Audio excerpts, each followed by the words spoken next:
The UPMC sports medicine experts in Central PA are here to help keep you in the game and improve your quality of life, no matter your age or activity level. Visit upmc.com/Central PA SportsMed to learn more.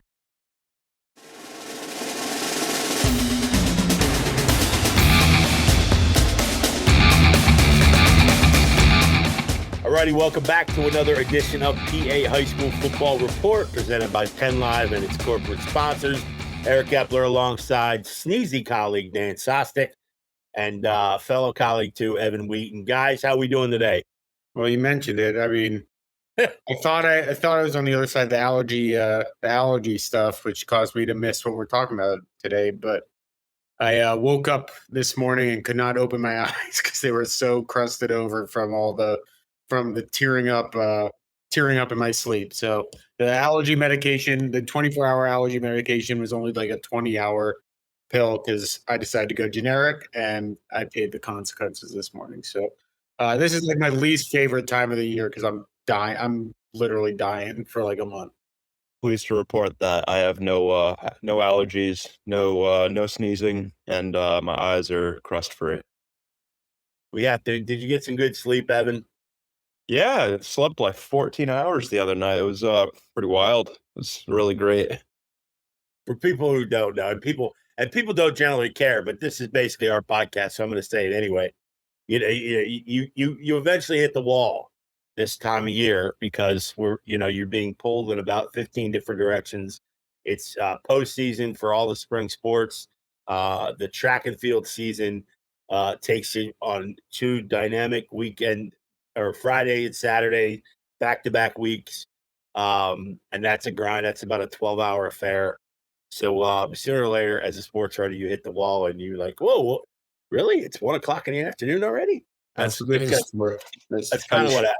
I had trouble escaping that track meet when the thunderstorm hit the moment it ended. Yes, that was. I mean, it just ended too, and we just got dumped on. It was crazy, but that happens at these events. I thought we had a pretty rainbow last night at Wenger Field out in Fredericksburg. And normally, we're diving for cover out there.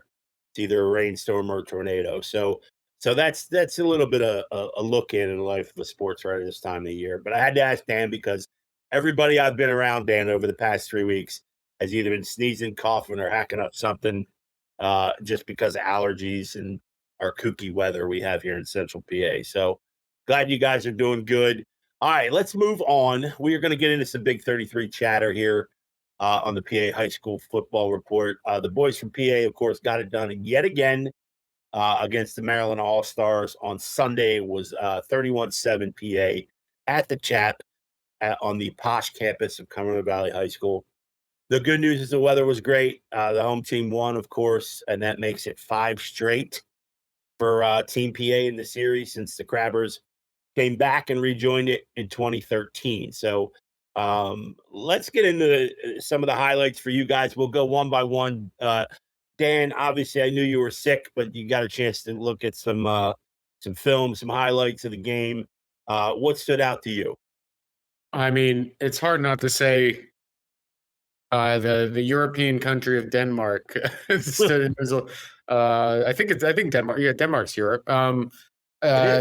Yeah, I mean, he was just there. I feel like in these games, there's usually one player that just takes over and kind of is the story of the game, and it was him. The Penn State fans should be pretty excited because it feels like usually when a player takes over the Big 33 game, they end up being at least a pretty solid player at the next level. And he was just it didn't matter who was playing quarterback, who was playing cornerback. What was it? 3 touchdowns in total for him, and it just like it was one of those things where you kind of understand why it's been 5 straight, right? Because Pennsylvania just has way more of these guys playing in this game, with guys like Tysier Denmark than Maryland does. It's like because PA is going through countless cuts and replacements, and Tysier Denmark's still on the team after all that. And he's looks like Penn State's got a good one at wide receiver. Because he was originally committed somewhere else, right? Was it was he originally committed to Oregon, or is that just am I misremembering? I don't believe he was originally committed to Oregon, but again, don't quote me on that. I don't know that. Sure. Yeah, well, wherever he's committed, he's had the state college now. They should be at. Oh no, he was committed to Oregon and decommitted. So that's the level of player that he is, and would not shock me if he's seen the field as a freshman for Penn State, because they seem to like to do that up there in Happy Valley under James Franklin. Now you kind of have to do that with to get the guys in there. So yeah, I imagined you guys he was the standout.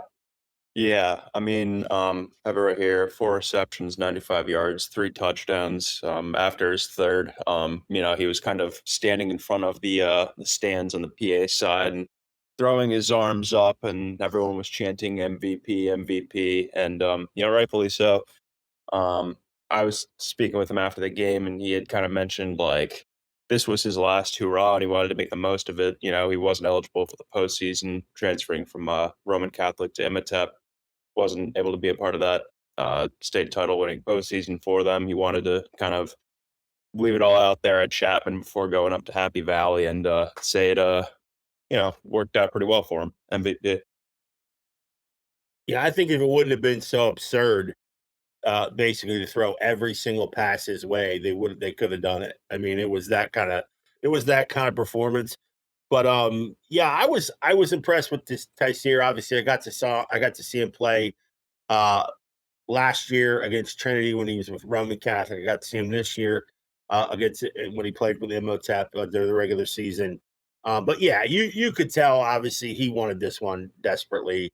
Not being able to play basically the bulk of November and December. It's a long time to wait, and it's tough.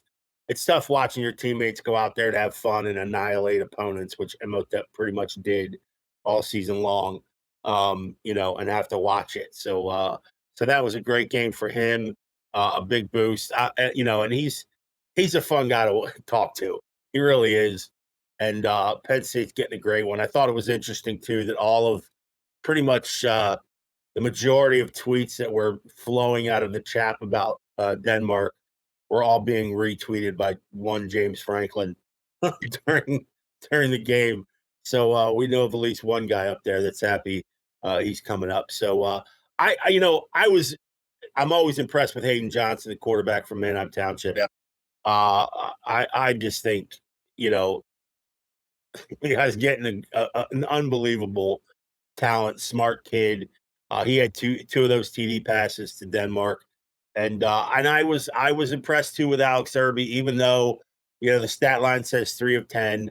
I get it. I did enjoy watching the option play. It was a great flip find. I thought that was appropriate. Heading off to Navy. I'm like, this is something we didn't normally see him do. I do think at times he sort of scrambled quicker than he might normally, because obviously it's self-preservation at this point.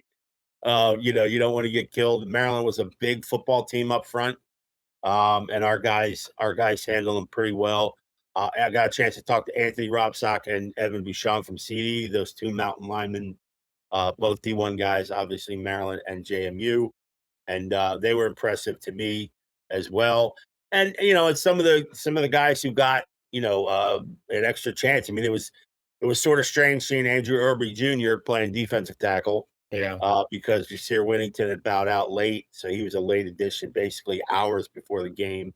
Devin Hopkins, the safety out of McDevitt, got a pick that basically shored up the game with 45 seconds to go, something like that, a minute to go. So a lot of local guys did some good things. I thought Dorian Smith ran tough, the running back for Susquehanna Township, and a couple other guys that did some things. I do think one part of this, I think that PA can learn from Maryland is to how to effectively use your tight end. I mean, Maryland used their tight end. I think the kid had 3 or 4 receptions. I can't remember his name off the top of my head right now, but everything PA does, it's to the sidelines, and it's lobs, it's deep. It's just like I would just like if you're going to name a tight end, maybe try to get him a pass. Maybe look his way Line once. him up with line him up an H back. Exactly. I mean, it's just I don't know. You should be running. Is that why Aiden Black bowed out of it? Was he was on the roster? Well, no, Aiden Black bowed out because he's going to Stanford. He's a smart. You know what I mean? But maybe if the Big 33 team promised him 5 receptions, he might wait a couple of weeks. Well, maybe, I don't know, but it's hard not to want to get out to California and go to Stanford. It's San Francisco, but it still gets kind of cold up there, right? It's not exactly hoodie weather. Yeah, but you're a different breed. You think differently if you're going to Stanford. Is my point. Like, you know what I mean? It's a little bit different. So I would just like to see, because like I said, I think the tight ends are just so undervalued. Not only in the high school game, now they're basically just, oh well, he's a big kid, let's put him out. He can block. I would just like to see the middle of the field used a little bit more in most of the high school football games that I watch. It's undervalued in high school and college, and then is as important as ever in the NFL. Right, exactly. Yeah. So I don't know. That's just me. I guess it's because the ones who end up becoming good in the NFL are ones that were basically wide receivers in college. Yeah. I guess that's right. So anyway, but those are my takeaways from the Big 33. 31-7 against PA over Maryland. Again, some of the other locals, Gina Paghetti was a long snapper. Jair Ralston, the defensive back from McDevitt, had a good game. And like I said, I mentioned some of those other guys a few minutes ago. Anything else, guys, to wrap up sort of that Big 33? I'm going to get to a big question here, too, that I've been inundated with over the past few days. For me, it was cool just because, like, I'm coming up almost in July. I'll have been living in Pennsylvania for 3 years now. As I kind of like come up to that sort of milestone, it was cool coming to this Big 33 and seeing a ton of like familiar faces, like, Tom Gravish, Jersey Shore from my time covering District 4, and Connor Poole, seeing him kick a field goal. I know a lot of people don't care about field goals, but I mean, when it's a kid you had covered in a school you had covered when you first moved to the state, like, that was kind of a cool little moment for me to be able to watch that. And then guys from District 1, from my previous stomping grounds, seeing Rob Heiss, Perkiomen Valley coach, and Luke Allure, center for Springford. Just kind of like I had said, it's like Avengers Endgame, like everyone coming through the portals and coming together in like a crazy crossover. That's what the Big 33 felt like for me. So, and then of course the folks who I see now, the Steel High guys, CD. I mean, a lot of Steel High guys. Yes, you might as well just said the Steel High football team, because you pretty much got a good solid contingent from the Rollers and deserved. Yep. I'm not implying that I think every one of them deserved to be there, and I know a couple of them had some big plays. So, yeah. The UPMC sports medicine experts in Central PA are here to help keep you in the game and improve your quality of life, no matter your age or activity level. Visit upmc.com/Central PA SportsMed to learn more. Transitioning a bit to the sort of overall part of the Big 33. I mean, like I said, I've gotten a lot of emails and text messages over the last couple of days, basically saying, has this relationship with Maryland sort of run its course? Is it time to kind of lure in a new villain, if you will, and change things up as far as the opponent? Because obviously it's 5 straight. PA is now 9-2 in the series since 2013 when Maryland came back. Remember, Maryland in the history of Big 33 were involved before, came back in 2013, which, quite frankly, Pennsylvania needed them to come back. There wasn't many options then. But it seems like this has been it's 5 years in a row now. It's been a slanted sort of rivalry, if you will. So what do you guys think? I mean, is there a possibility that this maybe, can this thing be altered? Can we sort of find another opponent? Or is there ways to make this more competitive? What are you guys' general thoughts on that? My general thought is, as difficult as it would be, because I think kind of the tough thing would be, where do you put the division line? I think at this point I'd just be more interested in East versus West game. Like, to be totally frank, I think that the the kind of differences in the type of football prospects Pittsburgh area from, the western side of the state produces versus the eastern side of the state produces, I think is fascinating, because I think they're both putting so many kids into the NFL. And then again, I think it would be tough to determine where, because Sundays come around here in Central PA, we get four different NFL broadcasts, because it's so right dab in the middle. You get the Eagles, you get the Steelers, you get the Ravens, you get the Commanders. So it'd be kind of hard to figure out where that line is, where the mid pen players would play. But at the end of the day, I think it's the WPIAL and it's Philly are the two biggest cities in the state, and they're on the opposite sides. And it'd be pretty cool to see those kind of hotbeds as kind of the anchor points for an all-star game. And I think there'd be enough players. I think the other thing that we've talked about a lot is that you wouldn't have to play it in May, right? If it's the local kids, you could probably play it a little bit earlier, because it wouldn't require as much travel and planning. And I think that means you would be able to get more kids in there. You'd be able to get less kids that are gone already at their schools, like Aiden Black, people like that. And I think there's enough talent now. I mean, we talked about it when we were talking about the East-West game, how good those teams looked. There are so many kids in those rosters that would be good enough to play in a state all-star game. And it's nothing against Maryland. Maryland's clearly loves the game. I think Ep and I were talking about that, how important the game is to them, even though they haven't won it since they've been back. But I don't know. I just think that at some point you kind of want these games to have some sort of meaning, and I think we could derive more meaning from having a little bit of regional pride as opposed to statewide pride. I think it would really get. I know anyone who's ever talked to someone from Western PA knows that they are as proud and kind of have that sort of that regionalism about their football, about their high school football, as any area in the country. I think the Western PA, the WPIAL football people are so proud of what that region produces, and I think they would love the chance to go up against, put their best against the East's best, and I think it would be a really fun game to watch, and it'd be really fun to go back and go back in 10 years and look at, because I guarantee you there will be Pro Bowlers on both sides of the team if you could get the idealized rosters. To Dan's point, coming from someone who, grew up 20 years in Connecticut, several years covering high school sports in Massachusetts, and a stint in New York, like high school football in Pennsylvania is just, it's different, and you do have two hotbeds in Pittsburgh area and Philly area, and maybe the answer is, just a revamped East-West game. I'm not sure what the answer is.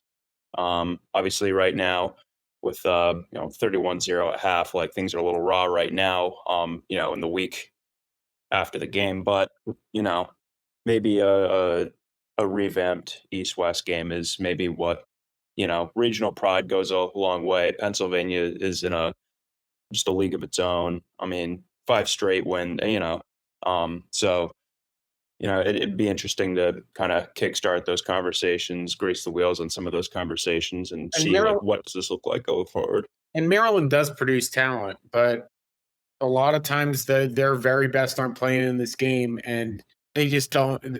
At least in recent years, it just hasn't felt like they've had the depth of top talent that PA has had. Like Jordan Addison, when he was coming out of Frederick, Maryland, I don't believe he played in the Big 30. I could be wrong, but I'm pretty sure you were probably at that game. I don't think he played in that game. Yeah, I believe there were some top prospects this year from Maryland didn't play, and like I said, Pennsylvania can, especially because they're hosting it too. It's easy for Pennsylvania to, take a game day inactivation by Jasir Whittington and just sub in a kid going to Ohio University and Andrew Irby Jr. It's just, I think that I understand why they want to keep it the state versus state game, because they're very proud of that Super Bowl streak. They're very proud of, and you're probably going to increase the Super Bowl streak odds if you have two states versus East versus West. And it's just the way this game has gone. You could look back and see guys like Ben Roethlisberger had played in it, AJ Hawk had played in it. So it is kind of a little bit of a different taste than just looking back at the best prospects in PA for a year. But at some point, you got to make it. You got to make it to the point people really care about it. And I don't know if Ep, you've been at a lot of these games. Yeah, I'm sure you feel like there's kind of at least a dwindling interest in the games compared to what it's been in years past. Well, this is really a tricky question. When you're talking about maybe moving past Maryland. Yeah, because it's tradition, right? Right. It's really tricky for a couple of reasons, obviously. And I think we can all agree, if you're talking about getting the best from your state or somebody else's state, this game has to be in December. Yeah. It can't be past the new year. No. Okay. So that's out. So if you're okay with saying, okay, you know what? We're going to lose some guys to early enrollment. We're going to lose some guys who are really big time recruits, and the head coach at that university says, you're not playing in that thing for fear of getting hurt. Okay. So if you're not going to move it to December, the second thing is what are the states going to get, or can you really go after? I mean, at this point, Texas has been involved in this thing. Ohio's been involved in this thing. Ohio's very, very, very happy with being without Big 33 now, because their north-south draws 20K every year. They even have a Central District All-Star game now in Ohio. So they're very happy not being a part of it. Getting a national team together, which they did in the 60s and 70s. Impossible. It's impossible. Logistically, it's just impossible to do something like that. So if you do revert to that sort of East-West, which this game was for years and years early on, it was an East-West, game. I think you would probably be just as well off. But that being said, you mentioned it, Dan, and we talked about this. No one takes this game more seriously than Maryland. No one. From their selection process to the people involved, they love being part of this game. They send the best they can, absolutely, every year, and it is a really thorough process, built and constructed and operated by a lot of good guys down there. Yeah. So how do you say when I was saying that they didn't, like, when those top players aren't playing, I'm not saying it's because of Maryland. I'm saying they can't survive when that happens the way Pennsylvania can. Right. And basically this boils down to attendance, doesn't it? Yeah. It boils down to how many eyeballs you got on it and how many top guys you can get. And I just, and once the NCAA recruiting and the early signing period became a thing, it just took away, I don't know, thousands, I think, of eyeballs on this. Yeah. And if you can't, you're basically trying to draw 8,000 to 10,000, I think. And I don't know. We may have had 4,500, maybe. Mm-hmm. If you everybody in the building at the chat, maybe, I don't know. I don't know what the official attendance numbers were, but I know what Cumberland Valley Stadium holds, and maybe at 4,500, maybe $5,000 if you stretched everybody there. So either way, you're not going to find another state that's more invested in this than Maryland. And there have been competitive games at times, but it just seems like, at this point, you're trying to fight that attendance and you're trying to build this thing. And let's get one thing straight, and be clear about putting something on like this is a massive ordeal. It's a massive logistical nightmare, and from what we saw on Sunday is the people behind the Big 33 are doing a pretty damn good job. Yeah, I mean, of organizing all of this stuff. that's the other thing. I don't want any of this criticism to come off as against. No, and that's why I wanted to say it, because it's absolutely just everything that's happening at the next level has made this task harder. Yeah, 100 times harder, exponentially harder. Yeah, for them to put on a great show and to treat these kids for 4 or 5 days like royalty, and to put on that experience for them. I had 2 or 3 people that just came up to me and said, "Hey, Eric, nice to meet you, this and that." And they were host families. And they said, "I hosted 3 kids from Maryland. It was the best time our family had in a long time." Yeah. The kids were cordial. They didn't, no one gave anybody a hard time. It was unbelievable. In fact, one coach, assistant coach, Cumberland Valley, who I just met, I was sitting in the conference room writing in between games. He said, "I hosted 3 kids from Maryland." And he said, and their parents came in the night before and got a hotel room on Saturday night. And if that happens, the kids have the option to stay with their parents if they want. And all 3 kids say, "No, we're staying with our host family." So, so those experiences you don't get in anything else that goes on in Pennsylvania like that. So that's important, So I still think there's room to grow with Maryland, but I agree that an East-West version, moving forward, I don't know, a couple years down the road, makes a lot of sense too in this. So, so we'll see what happens with this. But I all in all, it was a fun atmosphere at Cumberland Valley. It's the first year at Cumberland Valley. I thought, and they treated us great. They treated the media great. Hospitality was amazing. It's everything you'd expect from Cumberland Valley. Yep, exactly. And like I said, we saw some good football, some nice, some good plays by this here Denmark. We were sort of energized by that football, and we saw, and Evan and I saw 2 great East-West games the week before. Yeah, Both of those came down to the wire. Yeah. So to kind of bleed into our conversation here about having an East-West game as far as for the Big 33, I think would definitely work. Yeah, if you're looking for pure competition, I just think that those teams are going to be so evenly matched, because you just look at it, just doing the math in your head of the top Philly players versus the top Pittsburgh area players every year, and then you sprinkle in the central, the central area on both sides. You could just imagine some of the fun games you'd get there. I think probably have to give the West Stone Saunders, give them East Matt Zollers, and work backwards from there, and it'd be a really fun game next year. But I doubt I don't think there even logistically could be any changes for a while. But they're following NCAA rules during the game too. Kid touchbacks are starting at 25, not to 20, things like that. There's probably some pro rules sprinkled in as far as what the penalties. I noticed the holding penalties were only 10 yards from the line of scrimmage, and not that archaic BS high school rule where it's from spot foul. Yeah, 10 yards back from the hold. So things like that. So you're already doing stuff like that. I wonder if you could identify 60, what is it, 66? Yeah, 33 times 2. I'm never good at math, but if you identify the top 70 players and do like a draft, because they're all practicing generally in the same place, and now you don't say, okay, well, Matt Zollers was our number 1 pick, and the wideout was picked in the 5th round.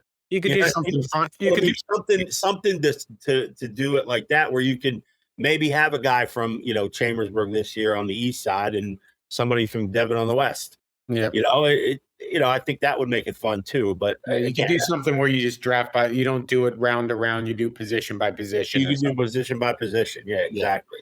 Turn those drafts into like events and whatnot. Make a whole thing out of it. Yeah. Although I don't know if anybody from Philly would want to play with people from the Whitfield. Yeah. Yeah, I don't know.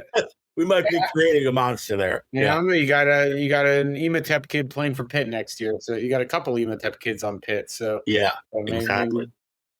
It'll be interesting. But all in all, I think it was a good, it was a good atmosphere over there. And like I said, there's always tweaks and things you can do. There's something that there's clearly some iteration of this game that can be idealized into a really, really awesome event. They just gotta. I think a lot of things just have to come. Like we said, they're still figuring out this new landscape and how to get the best kids to stick around, and you get it for the kids too who don't want to play either, whether it's for early enrollment or it is football. You can say it's an all-star game, but it's still football. You're still risking getting hurt in a game that ahead of your first year in college football. So I get it if you don't want to play in it or if you just want limited snaps. And but there's got to be a way to get the best to get the best product on that field. And I have no doubt that those guys are all working really hard because they've got good people. Then you have your Denmarks who take it very, very seriously and want to give it their all, even though they know they're heading on over to college because they didn't get that chance to play in the postseason. Yeah. Yeah, I mean, you had, tradition. We always see the Penn State guys, and more of those guys are enrolling early. Yeah. So, but we did have a couple, obviously, Enderline's there, Wosley, and of course, Denmark. So, well, I just know that because I was at Pitt in 2012, 2016. I just remember the buzz among Pitt fans after Tyler Boyd had his big 33 explosion was just like, it can be that type of thing where it creates like a buzz for college football fans seeing kids perform in that type of environment. Just has to be the right situation. So yeah, absolutely. All right, so we're coming up basically the next couple of weeks. We'll be back probably now. We're going to start scheduling 7-on-7s. Will be the big thing. There'll be some weight sessions. Maybe we'll talk a little bit about the upcoming season too, and maybe some schedules. So football never ends in Pennsylvania. You guys know that. But we'll put the book on Big 33, and we'll move forward from here. So, guys, for Dan Sostek, Evan Wheaton, I'm Eric Epler. Thanks for joining us for this edition of the PA High School Football Report. Come back next week.